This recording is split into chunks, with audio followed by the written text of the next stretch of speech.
गुल्ली बुल्ली और रॉड तीनों अपने डिनर के आने का इंतजार कर रहे हैं और इनके सामने प्लेट और कटोरी रखी हुई है। लेकिन ये तीनों कहाँ पर हैं? तो ये तीनों हैं ग्रैनी के घर पे। तो ग्रैनी ने इन सबको अपने यहाँ पे डिनर के लिए इनवाइट किया है। इन तीनों के साथ साथ सौंदा पॉटी बॉय भी आने वाला है। ये तीन तो बहुत जल्दी पहुँच गए, लेकिन सौंदा पॉटी बॉय अभी रास्ते में ही है। और घर के अंदर बगल वाले रूम में ग्रैनी इन सभी के लिए खाना बना रही है और लगता है ग्रैनी इन सभी के लिए बहुत स्वादिष्ट खाना बनाने वाली है। वहीं सौंदा पॉटी बॉय ग्रैनी के घर से ज़्यादा दूर नहीं है, बस वो अब पहुंचने ही वाला है और वो काफ़ी तेज स्कूटर चला रहा है।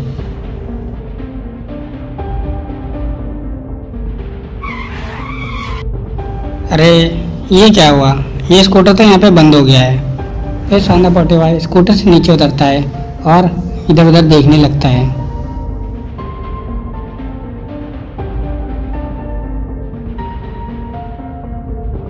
अरे ये क्या है? ये तो कोई न्यूज़पेपर लग रहा है, लेकिन इस पे ग्रैनी की फोटो क्यों छपी है?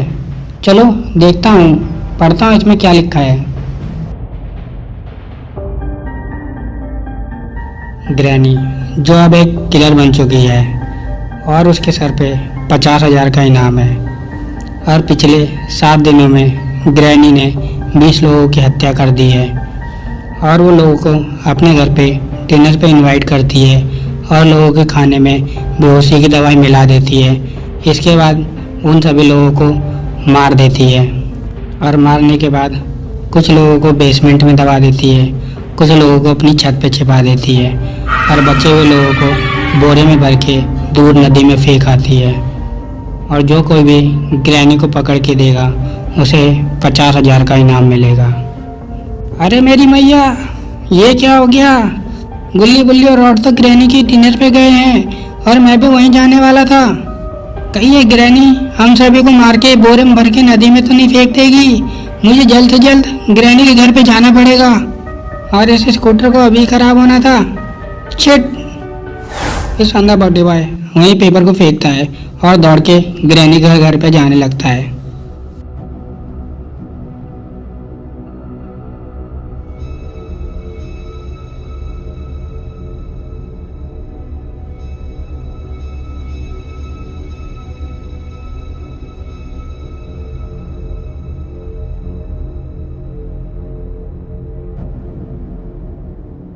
ग्रैनी घर के पास आके देखता है तो गुल्ली बुल्ली की गाड़ी बाहर खड़ी होती है।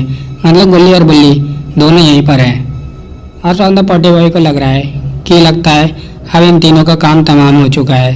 फिर सौंदा पॉटी बॉय आगे वाले गेट से ना जाके पीछे की तरफ जाता है जहाँ पे खिड़की बनी हुई है और वहीं दूसरी तरफ ग्रैनी ने खाना बना के तैयार कर लिया है और ग्रैनी के बगल में एक आरी रखी है जिस आरी से वो इन तीनों का गला काटेगी और बोरे में भरेगी।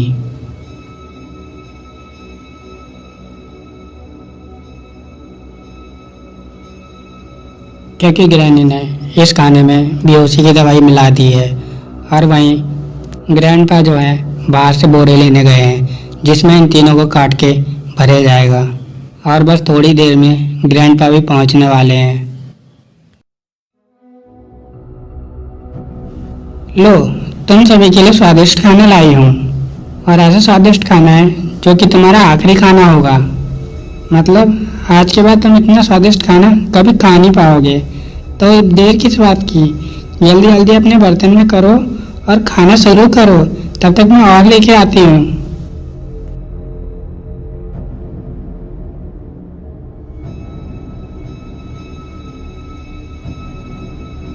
ये सब कह के ग्रैनी उस बर्तन को टेबल पर रखती है और दोबारा खाना लेने के लिए चली जाती है।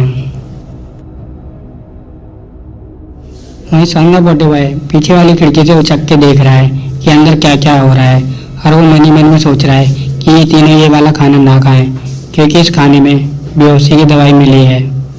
और ग्रैनी वापस खाना लेने के लिए नहीं गई है, वो अपनी आरी में धार लगाने के लिए गई है क्योंकि ग्रैनी को पता है ये तीनों बहुत ज़्यादा भूखे हैं और जैसे ये खाना खाएंगे उसके बाद ये तीनों बेहोश हो जाएंगे और उसके बाद शुरू होगा ग्रैनी का कांड।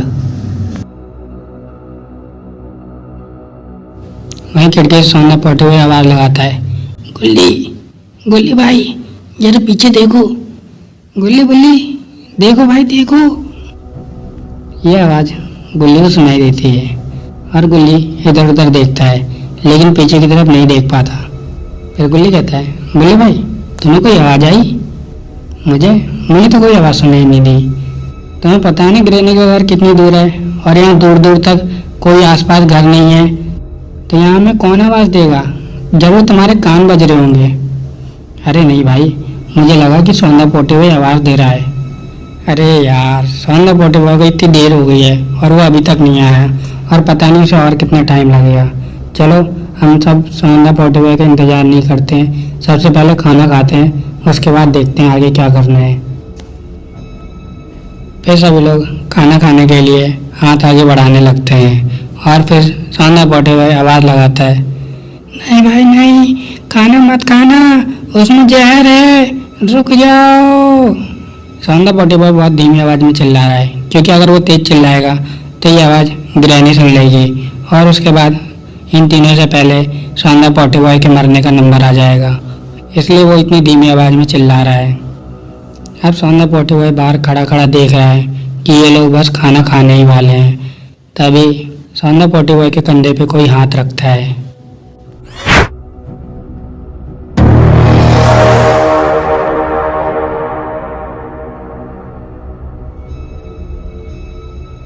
तो दोस्तों, ये हाथ किसका है? क्या ये हाथ ग्रैंडपा का है या किसी और का? और क्या ये तीनों खाना खा के बेहोश हो जाएंगे और इसके बाद ग्रैनी इन तीनों को मार के काट के फेंक देगी? ये सब देखेंगे हम ग्रैनी द किलर के पार्ट 2 में। तो ये वाला पार्ट आपको अच्छा लगा तो वीडियो को लाइक कर देना, शेयर कर देना और अगला पार्ट देखने के लिए चैनल को सब्सक्राइब भी कर देना। तो आप जल्दी ही मिलते हैं अगले वाले पार्ट में, तब तक के लिए बाय बाय।